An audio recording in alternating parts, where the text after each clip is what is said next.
Religion need more humour.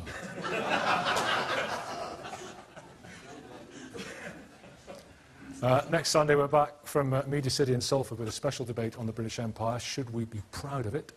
Amongst those taking part, historians Charles Allen and Lawrence James. I'm sure there'll be a very vigorous debate between them and the columnist Owen Jones and Femi Nylander from the Rhodes Must Fall campaign. It's going to be really interesting and pretty lively. Occasionally we have pretty lively debates here. So join us for that. Now, if you'd like to be in the audience at a future show, email audienceTBQ@menton.tv. We're going to be in Oxford on May the 22nd for our usual live morning programme. And in the afternoon, we're recording a special asking, did man create God? And then we're in Uxbridge on June the 5th for the final two shows of the series. Well, it's World Laughter Day.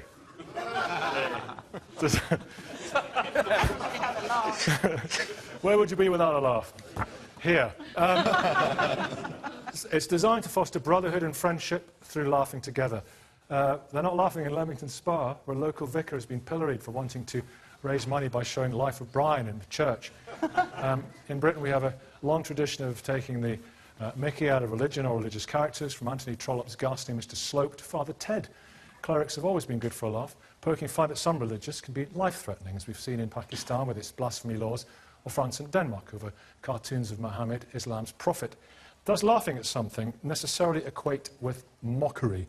Or can we be fondest of the people who can jolly us along rather than those who rely on instilling fear and dread to get their way? Does religion need more humour? Isa Almas. Hi, Isa. Isma. Isma, I'm so sorry. It's all right. That's good start. Yeah. I'm a bit discombobulated. Is comedian and Muslim. Now, there's a great tradition in our culture, isn't there, of self-mockery and ribbing. Some people are uncomfortable with self-mockery. Is that a cultural thing? What's going on? I think some people are, and I think what's happened as well is that for a lot of people, religion and culture have become enmeshed, and it's part of their identity. So it's quite hard to separate the two. So when you end up laughing about one or joking about one, people can often be offended because they see that as an attack on their beliefs. But personally, I believe that we should be able to laugh about religion. We should be able to joke about religion. It's no different to people's political beliefs. We joke about them, we should be able to joke about religion as well. And I think for me... So in the right context, then things are okay, yeah. Well, obviously, yes. I think there's a line, and if it crosses that line and goes into inciting hatred, then that's a completely different matter. But on the whole, I think we should be able to... Sometimes satire, though, I don't want to make this about Charlie Hebdo, but satire crosses that line, and we have a great tradition in this country of that, of doing that about politicians, religious figures, criticising belief systems, criticising ideas. It's what we do, and some people say to object to that is a cultural imposition. But when you work, when you're playing the clubs and so, what sort of gags do you do about religion? I do it about culture. So it's for me, it's about people's, people's interpretation of religion that are often cultural issues. A burqa or something? Yes, and they're passed off as religion. And actually, it's actually more of a cultural issue. But I think in terms of satire and Charlie Hebdo cartoons, I think the people that attacked, and committed the murders and the acts of terrorism there, they actually created far more damage to Islam than the actual cartoons. And I think as well that the cartoons, they weren't just depicting Muhammad and Allah. They, years ago, Charlie Hebdo had the Pope holding a condom over his head. We've done that. We've done that before. We'll do it again. But let's get back to the culture of the burqa. What would you? Because that's an interesting thing, and I'll ask the Imam about that. Jokes about the burqa in just a second. You say it's a cultural accretion. So what kind of stuff would you? I'm asking you to do your act, but give us an idea. Although I'll tell you what, we could blink and well do with it. So what kind of stuff would you do about the niqab or the burqa? Stuff about wearing it, and my dad not recognising me without it off. That's not much wonder, is it? And again, it is. I think for a lot of people, for comedians, we talk about what we know. We talk about our culture. We talk about, our lives. And for me, being, British, Pakistani, Muslim person, my humour, the comedy I do is very much part of my identity, and I have an absolute right to joke about whatever I want to. People have freedom to practice and to worship. I have freedom of speech.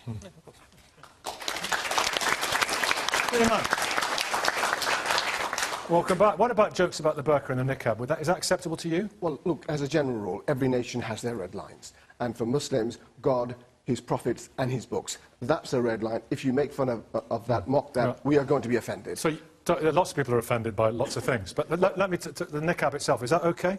Well, Jokes about the niqab? It doesn't fall into those three categories. So that's fine. So, you know, it really depends on the context. But yes, I've laughed. I mean, I laughed at that joke just There now. So, you know, I didn't find that offensive at all. Would the Prophet of Islam, Muhammad, would he have had a good sense of humour? Because I was looking at some of the hadith, and I have a book at home, and I very much enjoy reading it. It's really, really interesting. And he seems to smile a lot, but he wasn't one for the belly laughs.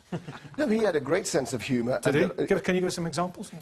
Yes, for example, one old lady came to him and said, you know, she must have been in her 60s, 70s, and said, you know, oh, Prophet of God, you know, can I go to heaven? And he said, no, only young women go to heaven. And she really became very upset and said, every woman will be a young woman when she goes to heaven. Okay. So, no, Yeah. So, I mean, that was, you know... It's a wry comment. So, and also, if he was a leader of people, he would have had to have had it, because humour is a great communicative tool, isn't it? So he would have to have had a sense of humour, wouldn't he? Well, most certainly. But as I said, you know, there are, you know, every nation has their red lines. For example, I would never, you know, ever make a joke about the Holocaust. I know it would be grossly offensive to Jews. I would never make a joke about black slavery. It would be grossly offensive to black people. So there are areas for all nations. They have their areas where... Well, what do you think about the blasphemy laws in Pakistan? What do you think about those? Is in any country a blasphemy law ever justified? Well, you certainly shouldn't kill someone because they've... Oh, no, that's not what I asked. Yes. In any country, is a blasphemy law justified? Well, look, every country has their own no-go areas, and if any country, blasphemy... would you support a blasphemy law in any country across the world? Do you think it's legitimate? Well, in terms of blasphemy, if it's going to undermine the fabric of the society, if it's going to turn one race against another, if it's going to make any race feel undermined, and most certainly we should avoid those type of jokes. Blasphemy, you know, it's 2016, you know. Yeah, but we had it in Britain for very recently. Yeah, but nobody was prosecuted. Do you want to come here, blasphemy law? You had your hand up, Guy. You had your hand up about the blasphemy law. I didn't actually, but I mean... I saw your eyes twinkling. Yeah, they were twinkling. I mean, I was thinking... We got rid of the blasphemy law. Can I tell a joke? But it's blasphemy law. OK, blasphemy. Blasphemy law, I am opposed to blasphemy laws because I think we have an innate sense of freedom of speech, a right of freedom of speech. And I think the problem is with people who experience or say they are offended, it's very much in their own culture and in their own minds. And that shouldn't restrict the rest of us, in my view. If you don't like it, don't watch it. Exactly. Somebody once said a blasphemy law, it's a victimless crime. Somebody said that. I mean, they're entitled to that view. Yeah. Bishop. If we stop... Did Jesus have a sense of humour? He enjoyed parties, big time. He did big time. And I cannot believe there's a party without laughter. And also, I think there are aspects of religion which are wonderfully idiosyncratic, funny, humorous, and deserve satire. I often think going down one of these big processions down the cathedral aisle, I wish they'd break into the conga and suddenly the organist would strike up, because there is the sense of the bizarre about it, the sort of things we wear sometimes and so on. It deserves being, you know, I'm a general synod from time to time, deserves caricature and humour. Without it, I think we'll all wither and die and shriveled Christians are horrible. Yeah. Do you want to name some names? I don't know. You know, all the primates laugh. The great apes laugh. We laugh. It's a great way. It's a great way of communicating. Look at Desmond Tutu, who never stops laughing. Wonderful. You know, and he is able to convey something of his Christian faith because he laughs so much. Are there any jokes in the Bible? Any humorous things in the Bible? I don't know if you've ever read it. They're not very good at jokes in the Bible. The Old Testament regards... Professor. The Old Testament, as far as I know, regards laughter as sinful. The first psalm equates jokers with the wicked and the sinful. That is, you know, that if you look at the first psalm, happy is the man who has not gone in the ways of the wicked and who is not sat. Stood on the path of the sinner, not sat with the scoffers. That's not humour. That's not humour. We started again. We started again. We have to laugh at them, but honestly.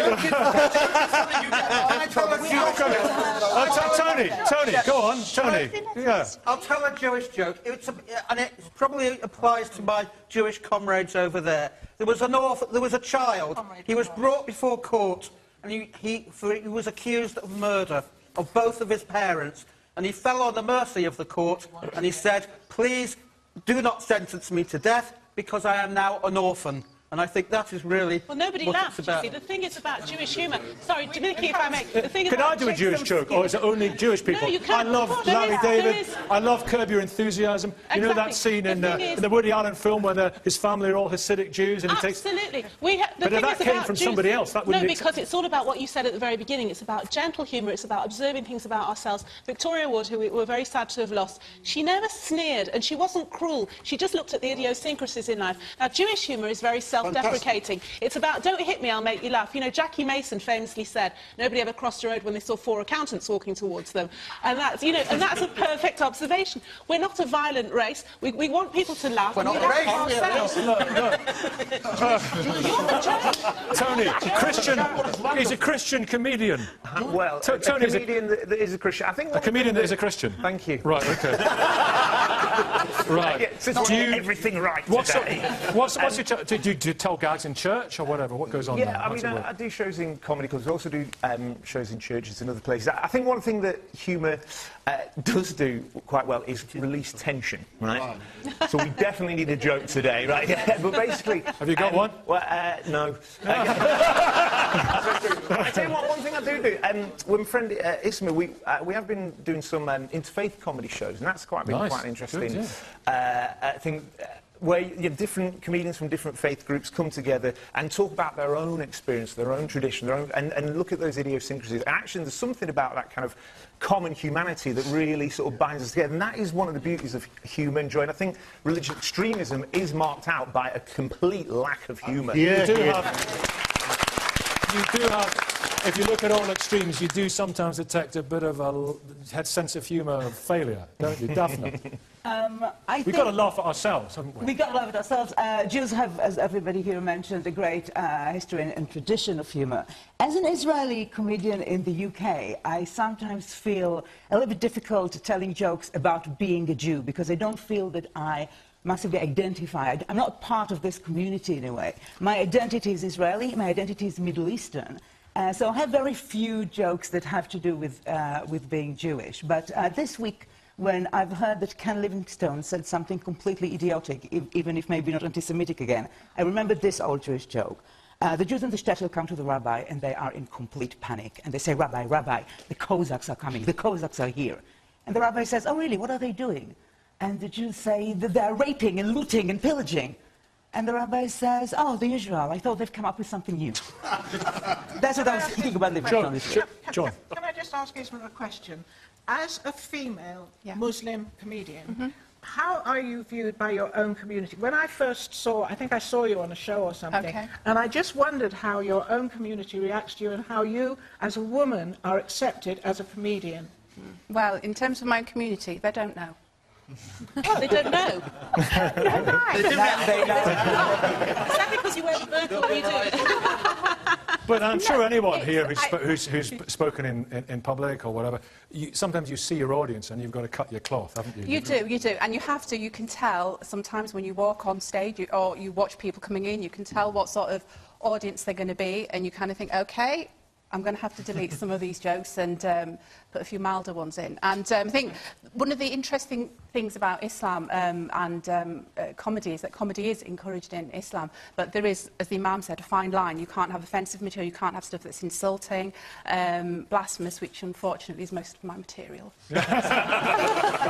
Raza, do you have a quick word on in the MPAC office? Do you have a laugh? Do you have a few belly laughs? Do tears roll down your face in laughter? I mean, dealing in politics, of course, you're always having a laugh, especially when watching PMQs. You're always having a bit of a laugh. Then I just how silly it is. But I mean, yeah, humour is a part of the whole thing, and I mean, you know, Muslims tell jokes, they can take jokes, and the thing about offence, I think you alluded to, which is offence is people take offence to different things. So it's, you know, it's you depend on your audience how you do stuff, but it's you can't just say, you know, you can't offend. Humour, there's an element of that. You will offend. Do you think some people on the edges, on the extremes, need to just sometimes, you know, to explore their chill out, common sense of humanity and chill out? Is that the word you use? Yeah, the thing is, yeah, well, it's if they chilled out, they wouldn't really be that crazy. At the same time, people are so Daphne. panicky now about, you know, there's a lot of talk in the world of comedy about freedom of speech, and people say, oh, you can't say anything anymore, oh, the women get offended, oh, the religious people get offended. I think it's not so much a question of people being offended. If you can stand behind what you're saying, you don't mind that people are being offended. I'm offensive, unfortunately, to many of my Zionist friends, and I'm offensive to other people, but when I'm offensive, I want to make a statement and I stand behind what I say. I think being offensive just for the sake of it is not the point, and also I think the point is not who is getting offensive because you told a racist joke. The question is, do you want to be a racist comedian? Do you want to be a misogynist? Well, you know, things have changed over the years. About reaction. I wonder if anyone remember the Dave Allen show? Sure. Would he get away with that stuff now? You know, but he was very funny. It was very funny at the time. But you know what? It's all about reaction. We're out of time. My name's Nicky Campbell. Good night.